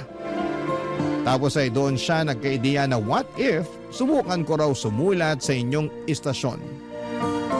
Matagal-tagal ko rin pong pinag-isipan kung ipapadala ko ba sa inyo ang aming kwento, pero sa huli ay gusto namin na may matutuhan ang mga kabarangay natin mula sa mga karanasan namin, Papa Dudut.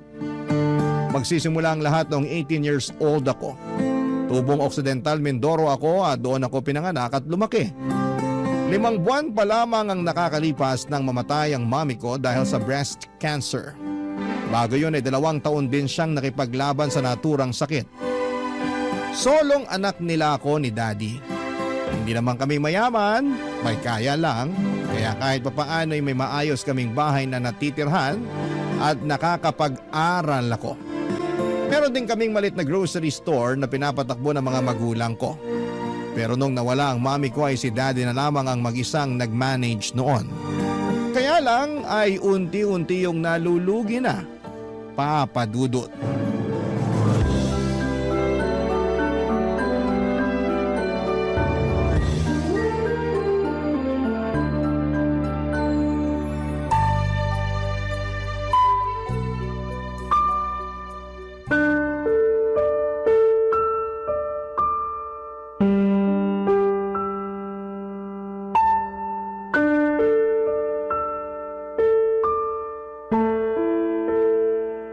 Dad naman eh! Hindi kita tinuro sumagot ng pabalang sa akin, Roxanne. Hindi ko naman po kayo sinasagot ng pabalang. Sinabi ko lang yung feelings ko. At hindi po ako masaya na meron na kayong bago kamamatay pa lang ni Mami. Ayusin mo yung tono mo, nako. Hindi ako makapagtimpi. Saka ano ka mamatay? 5 buwan na siyang wala. Matagal na yun. Panahon na para maghanap ako ng iba. Ha? Ano po? Hindi ko na uulitin yung sinabi ko. Pambihira. Matagal na pala sa inyong 5 buwan. Dad, kahit sabihin natin na 2 taon nang patay si Mami, hindi pa rin dahilan yun para palitan mo siya kagad. Hindi ko pinagpalit ang mami mo, pero ano magagawa ko? Wala na siya. Patay na siya. Hindi na natin siya kasama. Sa hindi na siya mabubuhay kahit ano pang gawin natin, kaya ano ba problema mo sa pagkakaroon ko ng bago?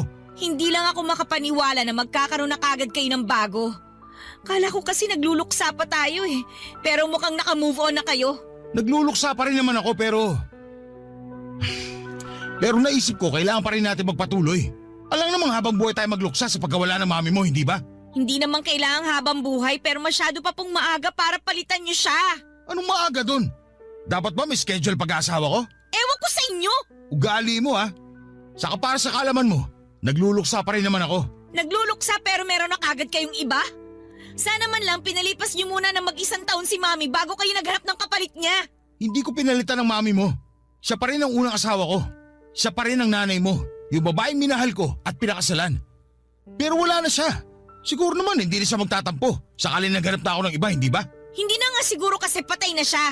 Pero ako ba hindi niyo man lang naisip? Sana iniisip niyo man lang yung mararamdaman ko. Iniisip kong nararamdaman mo. Kaya ako naghanap ng bagong mami na mag-aalaga sa'yo, anak. Alam ko kasi na hindi kita maasikaso. Dahil busy din ako sa tindahan natin kaya… Pero sana tinanong niyo pa rin ako. Sana hiningi niyo pa rin yung opinion ko. Kala ko pa naman mahal niyo ako. Mahal nga kita. Mahal niyo lang yung sarili niyo. Roxanne, sumusobra ka na ha? Hindi na ako natutuwa sa mga sinasabi mo sa akin. Baka nakakalimutan mo, tatay mo pa rin ako. Hindi ko naman po yun nakakalimutan eh. Alam ko naman po na tatay ko pa rin kayo. Kaya nga makinig ka sa akin. Sigurado ako magugustuhan mo yung bagong mami mo kasi mabait siya. Mapapalapit ka sa kanya kagad. Ibig sabihin may plano na po kayong patirahin siya kasama natin dito sa bahay? Oo, meron na. Dad naman! Ang bilis naman nun! Pasensya ka na kung masyadong mabilis ang lahat. Ako naman yung nag-offer sa kanya kasi nga magulo raw doon sa kanila. Lagi siyang stress at umiiyak pag nagkikita kami. Kaya gusto ko sana na palipati siya dito sa atin. Alam po ba niya na may anak kayo? Oo naman. Nakita na nga rin niya yung picture mo kasama yung mami mo nung nabubuhay pa. Sabi niya, ang ganda mo nga raw. Kamukhang kamukha mo raw yung mami mo. Sa totoo lang, excited siya makita at makilala ka. Marami kasi ako nakwento sa kanya na magaganda katangian mo. Kaya umaasa ako na magpapakabait ka pag pinakilala ko na siya sa'yo, anak, ha? Huwag mo ko ipapahiya. Opo, Dad. Basta lagi mo lang tandaan na ginagawa ko to kasi mahal na mahal kita. Nakikita ko kasi na lagi ka malungkot at umiyak simula nung nawala ang mami mo. Kaya naisip ko baka kailangan mo ng bagong mami. Yung mag-aasikaso sa'yo at mag-aalaga para hindi mo maramdaman na nawalan ka ng nanay. Kaya ko naman po yung sarili ko eh. Hindi ko kailangan ng bagong mami na mag-aalaga sa akin. Alam ko, pero hayaan mo akong gampanan ko ang pagiging tatay ko sa'yo. At yun nga yung hanapan ka ng bagong mami. Ni sa hinagap ay hindi ko naisip na magagawang ipagpalit ni Daddy si Mami ng ganong kabilis. 5 buwan pa lamang napatay ang nanay ko pero meron nang ipinakilalang ibang babae ang tatay ko. Masama ang loob ko kasi pakiramdam ko ay kinalimutan na niya ang mami ko at dinungisan lamang niya ang mga ala-ala nito. Akala ko pa naman ay mahal na mahal niya ang nanay ko kasi yon ang nakikita kong turingan nila noong buhay pa si Mami. Pero mukhang nagkamali ako, Papa Dudut.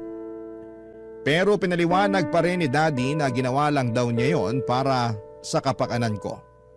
Bagay na hindi ko nagawang kontrahin ng mga panahong yon, Papa Dudut.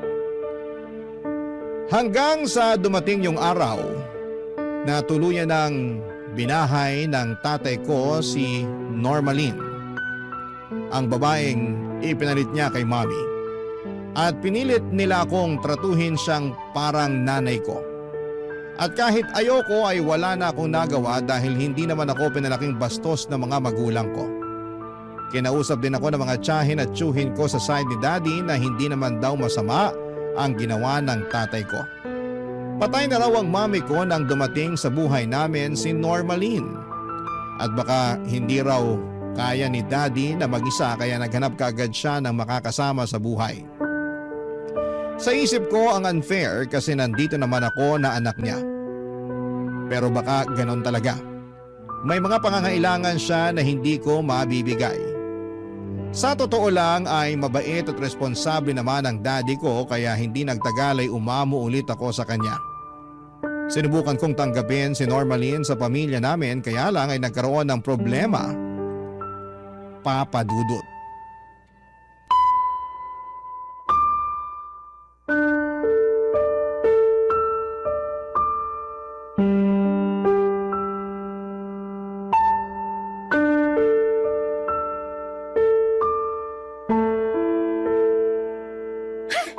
Ano ba naman tong picture na to?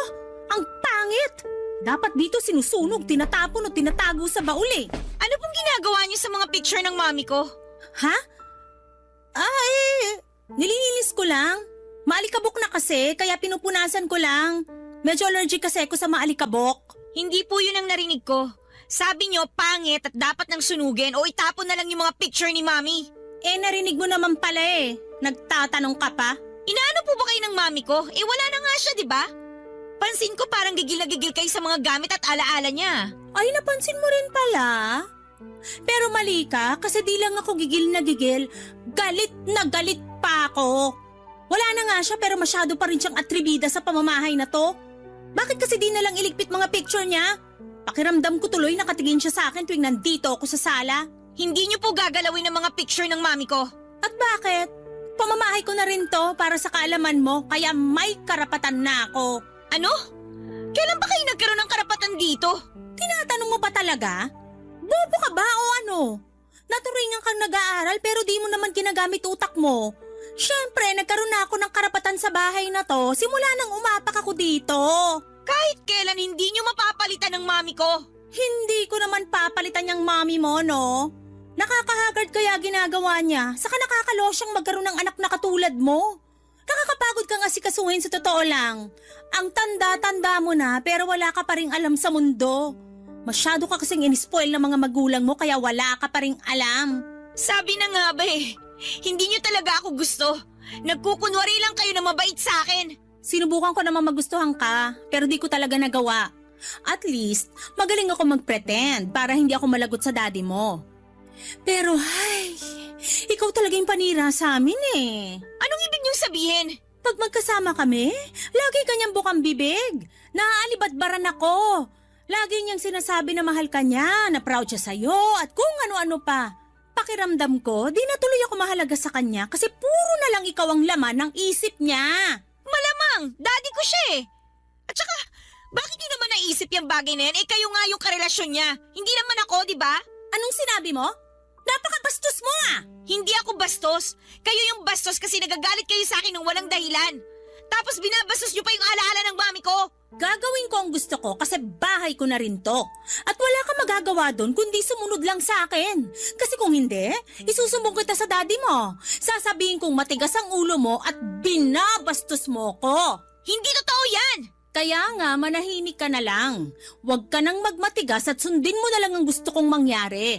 Ako pa rin naman ang nanay-nanayan mo rito eh. Kaya huwag ka nang magmatigas. May naisip ako. Ang una mong gawin, iligpit mo yung mga picture ng mami mo. Ilagay mo sa baul, doon sa pinakailalim, tapos takpan mo para di ko makita. At bakit ko naman gagawin yun? Dahil utos ko, at yun ang gusto ko. Sasampalin talaga kita pag may nakita ko ni isang picture ng mami mo. Sumusobra na kayo? Akala niyo kung sino kayo kung makapag-Reyna-Reynahan dito sa bahay namin? Reyna naman talaga ako sa bahay na to. Baka nakakalimutan mo na may relasyon kami ng tatay mo. Pinatira niya rin ako rito sa bahay nyo at ako na ang mami mo. Sino may sabi na mami ang turing ko sa inyo? Ay, hindi ba? Hindi!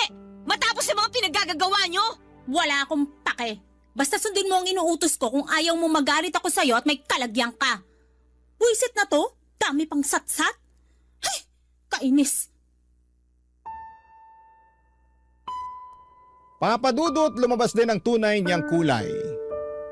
Ayaw niya ako sa bahay namin kasi spoiled daw ako at lagi niyang naaalala sa akin ang mami ko. Hindi ko maintindihan kung bakit ganon siyang mag-isip. Samantalang siya naman ang sampid sa pamamahay namin. Simula noon ay lagi na niya akong iniinsulto at sinasaktan. Pinagbantaan din niya akong huwag magsusumbong sa daddy ko dahil palalayasin niya ako. Natakot ako kasi hindi ko alam kung saan ako pupunta. Kaya naman naging tikom ang bibig ko. Hindi naman ako masyadong close sa mga kamag-anak ko na malapit sa amin dahil introvert ako. Kaya lang ay dumanas naman ang pananakit niya sa akin hanggang sa hindi ko na kinaya, Papa Dudut. Sinumbong ko na siya sa daddy ko pero sa huli ay siya pa rin ang kinampihan nito, Papa Dudut. Yung nawalang sama ng loob ko para sa tatay ko ay bumalik ng mga panahong yon. Hindi ko kasi maintindihan kung paano niya nagawang kampihan si Normalin kesa sa akin na sarili niyang anak. Maraming pumasok sa isipan ko ng araw na yon. Katulad na lamang ng kagustuhan kong umalis sa amin para hindi na ako makasama pa nila. Pero wala pa akong lakas ng loob ng mga panahong yon. Papadudot masyado kasi akong sheltered ng mga magulang ko. Pinaramdam nila sa akin na walang ligtas sa mundo. Bukod sa loob ng pamamahay namin, nakasama ko sila, Papa Dudut. Barangay Love Stories. Barangay Love Stories.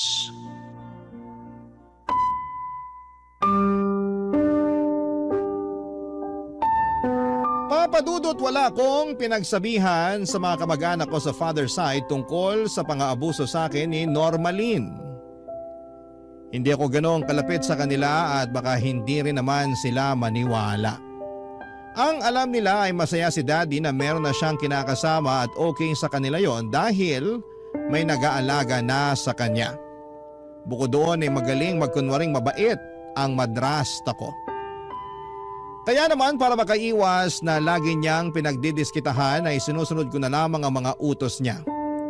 Hindi ko na rin inulit pa ang pagsasabi sa tatay ko dahil hindi rin naman niya ako kakampihan. Tiniis ko na lamang ang lahat hanggang sa hindi ko na namalaya na 1 taon ko na palang kasama sa bahay namin ang madrasta ko, Papa Dudut.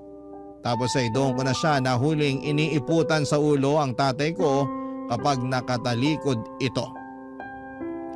Galit na galit ako sa kanya kasi nakuha niya pang manlalaki samantalang nandyan naman ang daddy ko. Hindi ko matanggap na sa kabila ng lahat ng mabubuting bagay na ibinigay sa kanya ng tatay ko ay nakuha niya pa talagang humanap ng iba. Alam ni Normalin na alam kong may iba siyang kinakalantaring lalaki dahil minsan ko silang nahuli sa bahay namin na naglalampungan habang nasa tindahan ng daddy ko. Pero pinagbantaan niya akong huwag na huwag magsusumbong sa tatay ko kung ayaw kung ako ang lumabas na masama sa aming dalawa. 3 araw akong nagpigil ng dila pero kinain ako ng matinding konsensya. Kaya hindi talaga kinaya ng kalooban ko, Papa Dudut.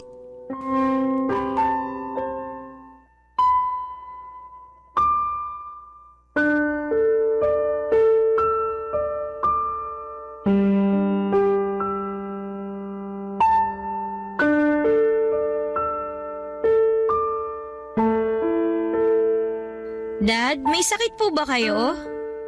Pansin ko parang wala kayong ganang kumain eh. Yung almusal at tanghalian nyo halos hindi nyo nagalaw. Wala akong sakit, nak. Malungkot lang ako. Bakit po? Pwede ko bang malaman, Dad? Baka hindi mo rin maintindihan. Hindi na ako bata. 19 years old na ako. May intindihan ko kayo kaya sabihin nyo na yung dahilan kung bakit kayo malungkot. Malay nyo, makatulong ako na pagaanin yung nararamdaman nyo. Si mama mo kasi, pansin ko parang unti-unti nang lumalayo yung loob niya sa akin. Hindi na siya kasing lambing nung dati. Kaya nalulungkot ako. Po? Baka naman po may pinag-awayan kayo. Hindi ako gagawa ng bagay na magiging mitya para pag-awayan namin. Hindi ako ganong klase ng lalaki.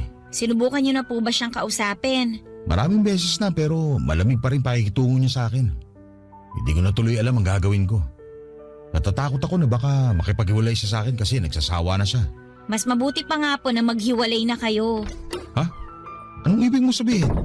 Oh, nandito lang pala kayo mag-ama. Anong pinag-uusapan niyo dyan? Kinakausap ko lang si Roxanne tungkol sa problema ko sa'yo. Sa akin? Ano naman problema mo sa akin, Gino? Yung tungkol sa pagiging malamig mo sa akin ang tinutukoy ko. Kaya siya ganyan sa'yo kasi may iba na siyang lalaki. Ano ka mo? Totoo ba yun, Normalin? Siyempre hindi! Kapal naman ang mukha mong pagbintangan ako, Roxanne! Ikaw ang makapal! Nahuli ko pa nga kayo ng lalaki mo na naghahalikan dito sa bahay namin nung wala si Daddy eh. Tapos tinakot mo pa ako na wag akong magsusumbong. Bawiin mo yung sinabi mo! Gumagawa ka lang ng kwento! Pinagsasabi mo? Hindi ako gumagawa ng kwento ha? Totoo ba yun, Normalin? Sumagot ka. Honey, huwag ka maniwala dyan sa anak mo. Hindi yun totoo. Gawa-gawa lang niya yun kasi ayaw niya sa akin dito. At bakit ka naman naayawan ng anak ko? Kasi kahit anong gawin ko, hindi ko pa rin daw mapapalitan ang posisyon ng mami niya. Sinabi mo yun sa mama mo? Hindi po, Dad. Wala po akong sinasabing ganyan sa kanya. Pero yun naman ang pinararamdam mo sa akin. Ibig sabihin mulat sa puli ko pala talaga may problema sa mama mo? At ngayon gusto mo siya siraan sa akin? Hindi po totoo yan. Hindi ko siya sinisiraan sa inyo. Siya talaga yung nagsisinungaling sa aming dalawa, Dad. Dad, maniwala kayo sa akin. Paano pa kita paniniwalaan na nung nakaraan lang bukang bibig mo lagi ang mami mo?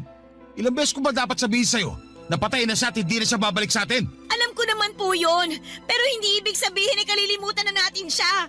Gusto nyo kasi gayahin ko kayo na makamove on eh. Pero para sa akin, hindi ganun kadali gawin yun.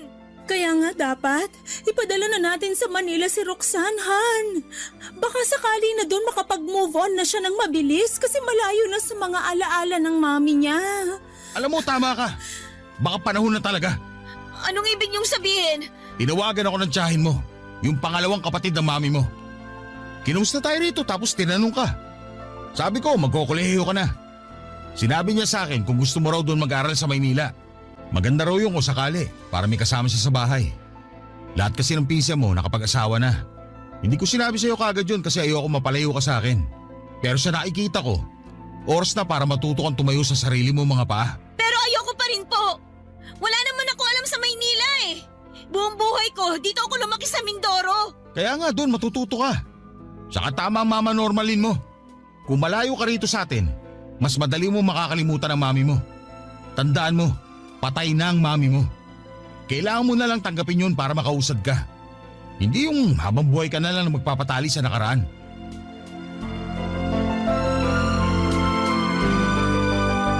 Kahit na alam kong posibleng kampihan na naman ni Daddy si Normalin ay sinubukan ko pa rin sabihin sa kanya ang nalalaman ko, Papa Dudut. Pero ako pa rin ang lumabas na masama kahit na concern lang naman ako sa kapakanan niya bilang tatay ko. Naiyak na lamang din ako noong sabihin niya sa akin gusto niya akong ipadala sa Maynila para mag-aral habang nakatira sa tiyahin ko sa mother side. Siyempre, ayoko kasi dahil wala akong alam sa Maynila at ayokong mapalayo sa kanya. Pero kitang-kita ko ang depresyon sa mga mata ng tatay ko nang paalisin na ako sa bahay namin, Papa Dudut. Kaya pumayag na lamang ako dahil biglang bumalik ang kagustuhan kong umalis sa amin.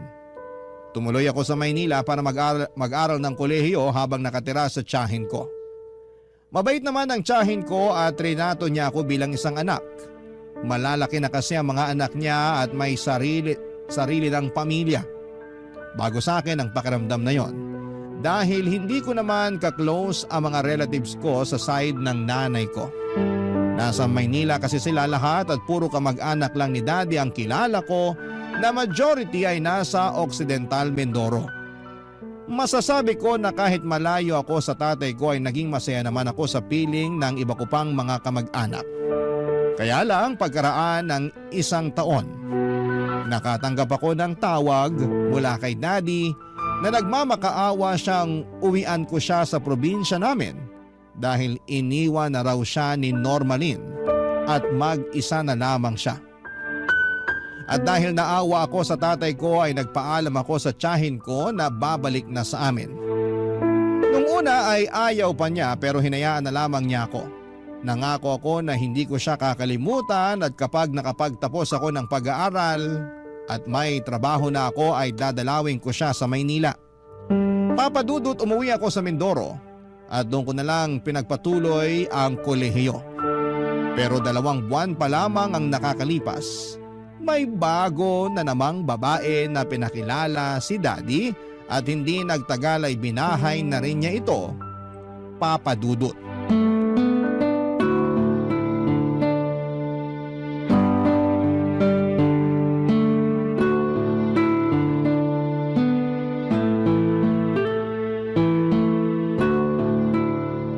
Wow, ganda naman itong damit mo. Ay, yan ba? Regalo sa akin yan ng mami ko nung debut ko. Ah, talaga? Pwede ko bang isukat? Sukat lang hindi ko naman nakakinin. Hindi pwede. Anong hindi pwede? Ayoko kasi. Damot mo naman. Isusukat ko lang naman. Huwag ka mag-alala. Di ko naman hihingin. Hindi ko naman naisip na hihingin mo.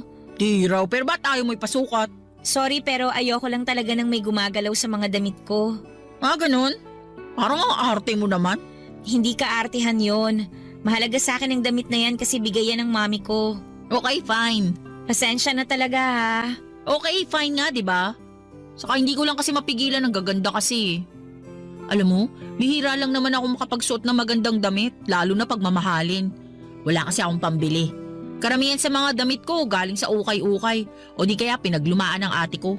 Kainis tuloy. Maganda naman yung damit na galing ukay-ukay, matitibay tsaka karamihan branded pa. Pero mabaho, marumi. Saka malay ko kung saan ba talaga galing yun. Mamaya may kasama pa yung masamang espiritu, yari tayo dyan.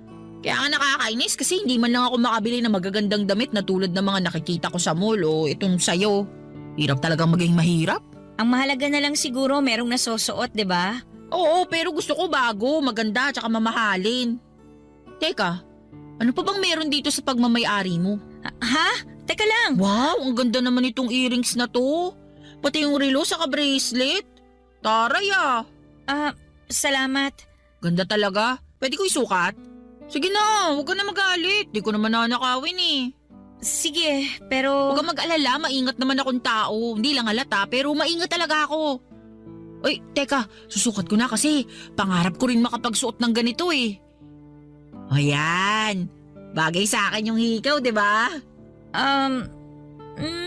Bagay naman. Tingnan ko nga sa salamin. Wow, bagay nga sa akin. Bili ba to ng daddy mo sa'yo? Oo, regalo niya nung gumraduate ako ng elementary. Matagal na pala pero maganda pa rin. Iba talaga pag tunay no't hindi lang pipitsugin at nabibili sa bangketa. Hindi ko kasi masyadong ginagamit eh. Uy hala, sayang naman. Hindi kasi ako pala suot ng ganyan. Siguro 1 o 2 beses ko lang yan nagamit. Pwede akin na lang? Ha? Kasi hindi mo naman ginagamit kaya akin na lang. Ayoko nga. Damot mo naman. Ayaw mo mapakinabangan ng iba kaya tinatago mo na lang kahit di mo ginagamit. Ano bang pakialam mo? Sa akin naman yan. Pwede ba? Hubarin mo na nga yung hikaw at ibalik mo na sa akin yan. Oh, eto na. Ka na sumigaw dyan. Kala mo di kita naririnig, inapakalapit ko lang naman sa'yo. Ayan na. Masyado ka naman. Di naman ganun kaganda yung hikaw sa bracelet mo, no? Marami pang mas maganda at mas mamahalin sa mall. Kanina lang sinabi mo na magaganda ang mga yan tapos ngayon hindi na. O bakit di na ba pwedeng magbago ng comment? Saka na-realize ko na hindi talaga maganda kasi pangit yung ugali ng may-ari. Sinabi mo? Sabi ko, pangit ugali mo. Di na ako magtataka kung bakit ka pinadala ng daddy mo sa Maynila nung wala pa ako sa buhay niya. Kung ako rin yung tatay mo, naku baka pinatapon pa kita sa ibang planeta. Ang kapal naman ng mukha mo. Wala kang alam sa totoong nangyari. Eh yun lang naman ang kunento sa akin ng daddy mo. Baka sa susunod ko pa malaman yung ibang detalye. pwede ba umalis ka na lang dito sa kwarto ko? Magre-review pa kasi ako eh. Istorbo ka masyado. Bumagsak ka sana sa exam mo. O, alam mo kung sinong matalino? Pwe!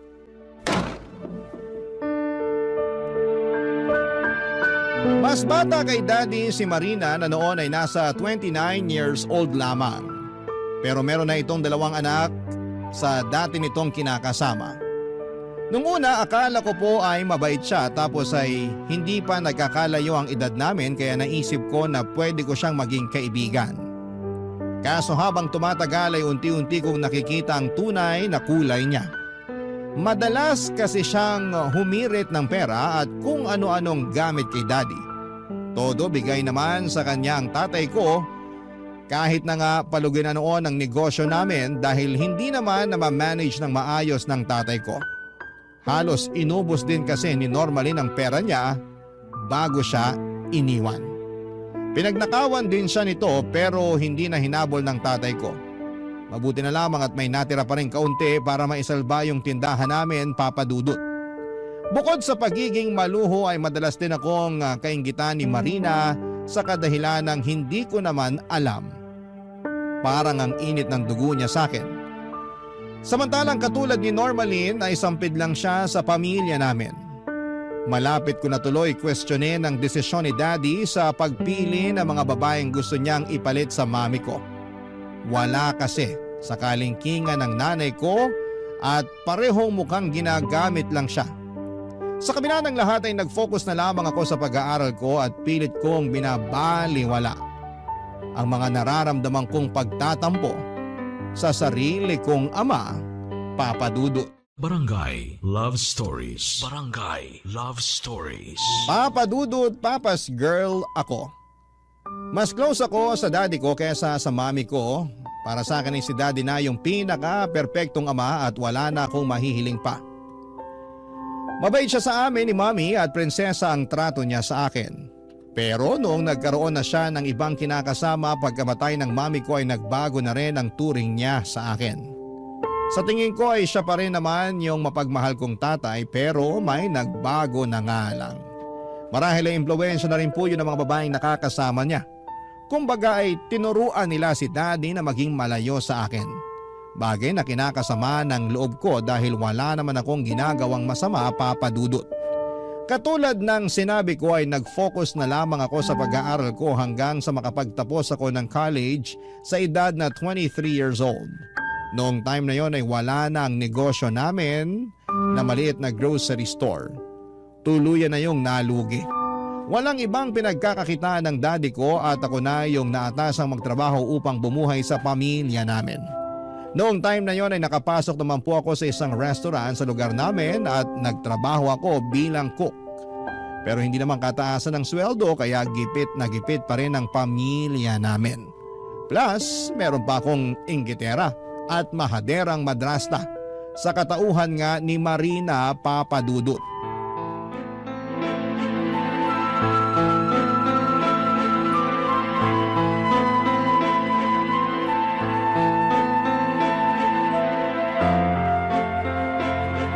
Hoy, Roxanne! Anong sinabi mo sa daddy mo na nakikipaglandian ako sa ex ko? At bakit, hindi ba?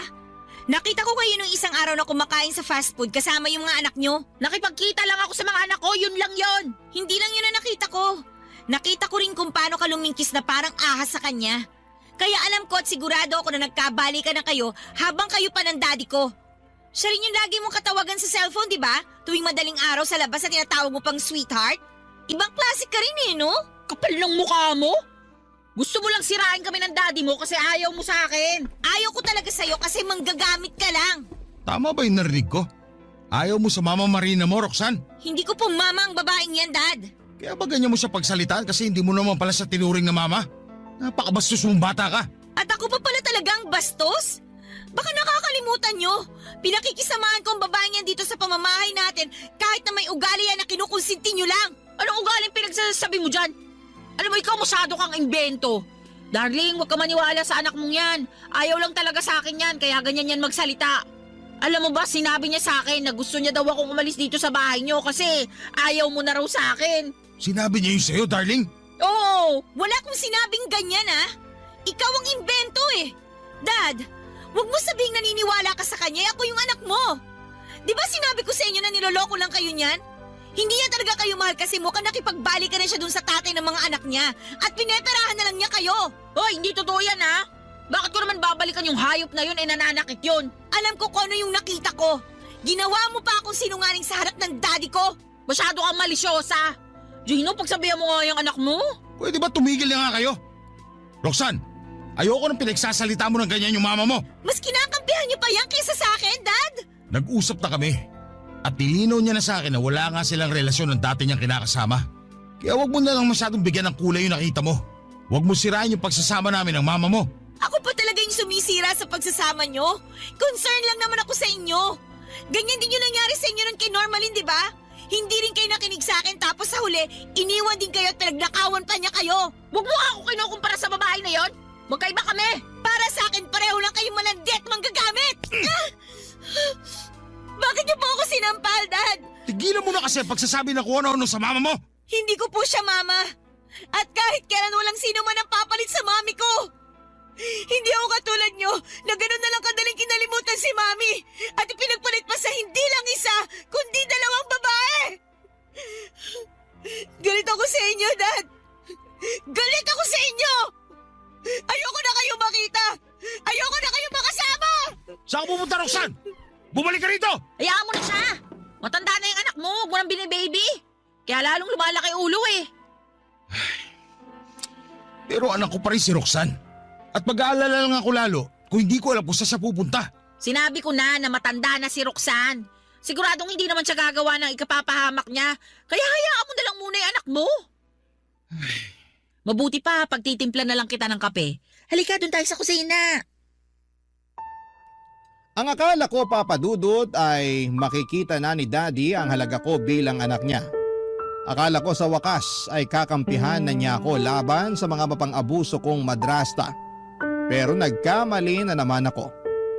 Kasi kahit sa pagkakataong yon ay pinaramdam niya na hindi niya ako mahal. Kaya naman napuno na ako at sinabi ko sa kanya na galit ako sa kanya. Kita ko ang gulat at lungkot sa reaksyon ng kanyang mga mata pero wala na akong pakialam. Ang tagal kong kinimkim yung galit na yon sa loob ko dahil mahal ko siya at nirerespeto ko bilang tatay ko pero pagod na ako, Papa Dudut. Doon ako nagdesisyon na umalis sa amin sa lalong madaling panahon. Hindi ko lang sinabi sa daddy ko pero nag-apply na ako ng trabaho sa Maynila para pag natanggap ako ay makakalipat na ako. At mabuti na lang dahil pagkalipas ng 1 linggo ay nag-email sa akin ang kumpanyang inaplayan ko. Walang-wala ako ng mga panahon na yon dahil kaka-resign ko lang din sa trabaho pero desidido na akong umalis sa amin. Kaya kinausap ko ang tiyahin ko sa Maynila at nagpatuloy sa akin noon kung pwede niya akong tulungan. Hindi ako nakarinig ng kahit na ano sa kanya bukod sa pagsang-ayon niyang pamasahihan ako at bigyan ng pocket money papunta sa Maynila. Noong araw ng alis ko, doon ko lang sinabi sa daddy ko ang plano ko kaya sinubukan niya pa akong pigilan. Pero hindi ko siya pinakinggan, Papa Dudut. Nagbingi-bingihan ako sa pagmamakaawa niya na huwag ko siyang iwanan at tuluyan ng umalis. Pagdating sa Maynila, kinatita muna ako tumuloy. Hindi nagtagal ay nagsimula na ang panibago kong career bilang tagaluto sa isang hotel. Masaya ako sa ginawa ko at nakakalimutan ko rin ang problemang dinadala ko. Nagpapadala pa rin naman ako ng pera sa daddy ko dahil hindi ko naman siya matitiis. Pero hindi ko na siya kinakausap ng madalas kasi ayoko na siyang mamis. Wala na kasi akong tiwala sa kanya. Bukod doon ay hindi na rin ako papa's girl. Kaya ko nang itaguyod ang sarili ko nang hindi siya kasama. Lalo pat siya ang rason ng kauna-unahang heartbreak ko. Kahit sinong anak na babae na malapit sa tatay nila ay maiintindihan ang pinanggagalingan ko. Lumipas ang 2 taon. Nalaman kong naaksidente si Daddy sa construction site na pinapasukan niya at pinagtatrabahuhan. Nabalian siya ng buto sa binti at kinailangan na sementohin yon. Nalaman ko lang sa mga tiyuhin ko nang ibalita nila yon sa akin. Kaya nga naawa ko ng husto sa tatay ko at agad ko siyang kinontak. doon ko rin nalaman na pagkatapos niya palang maaksidente ay iniwan na rin siya ni Marina para makipagbalikan sa tatay ng mga anak nito matapos siyang pirahan at gamitin. Kaya agad akong umuwi sa Occidental Mindoro para puntahan siya at bisitahin Papa Dudut.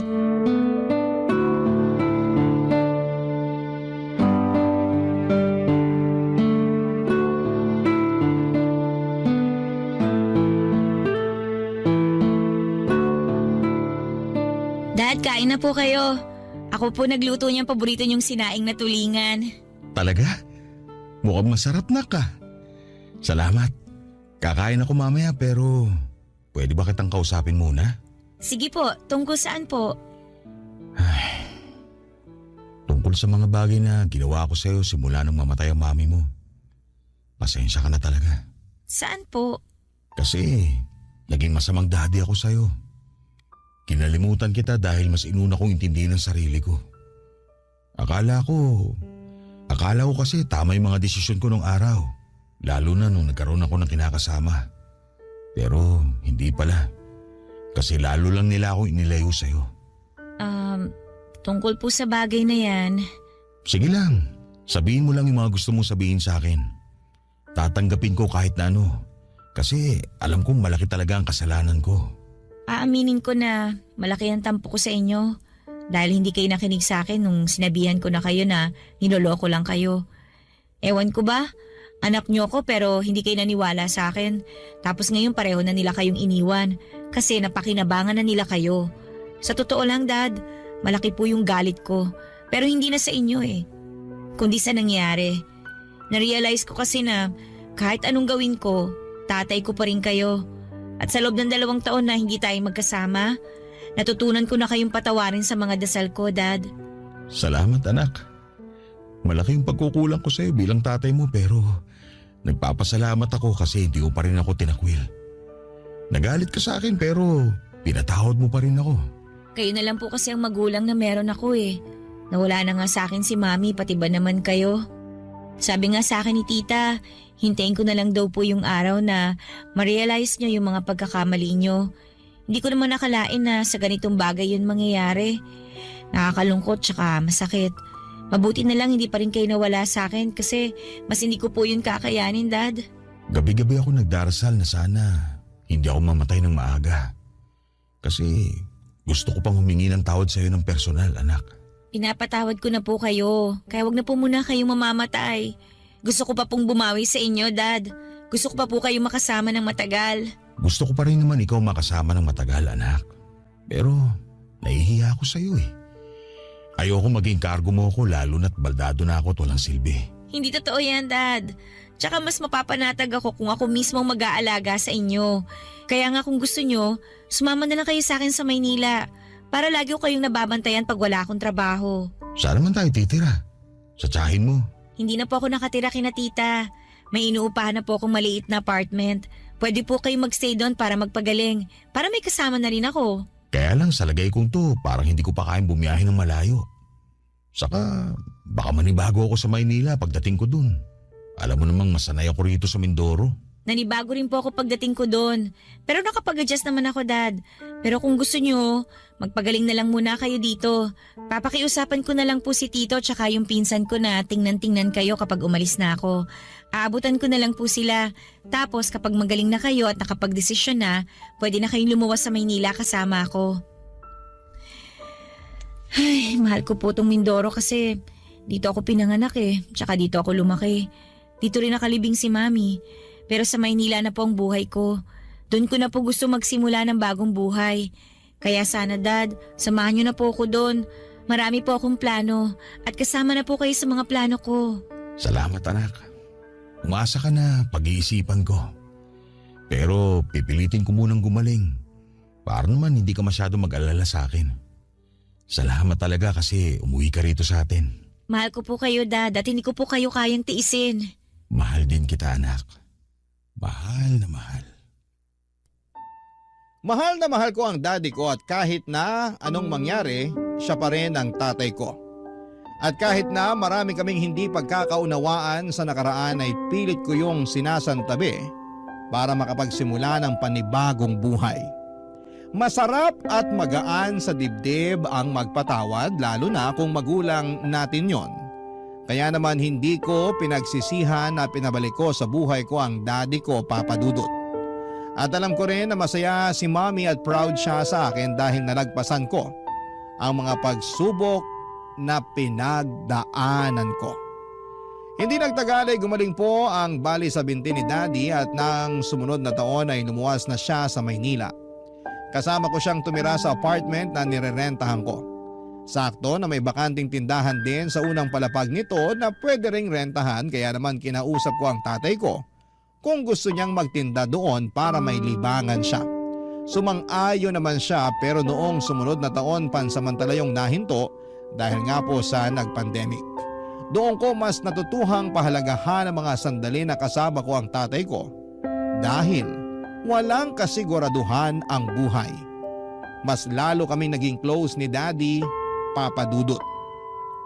Sa kasalukuyan ay kasal na ako sa husband ko at may isa na akong anak.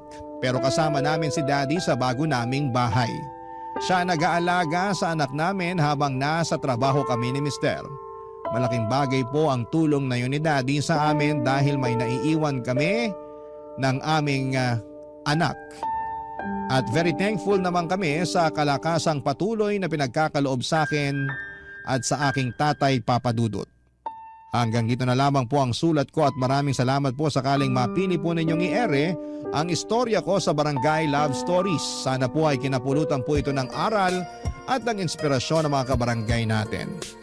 God bless po sa inyong istasyon and more power po, Papa Dudut. Ang inyong forever kapuso at kabarangay Roxanne.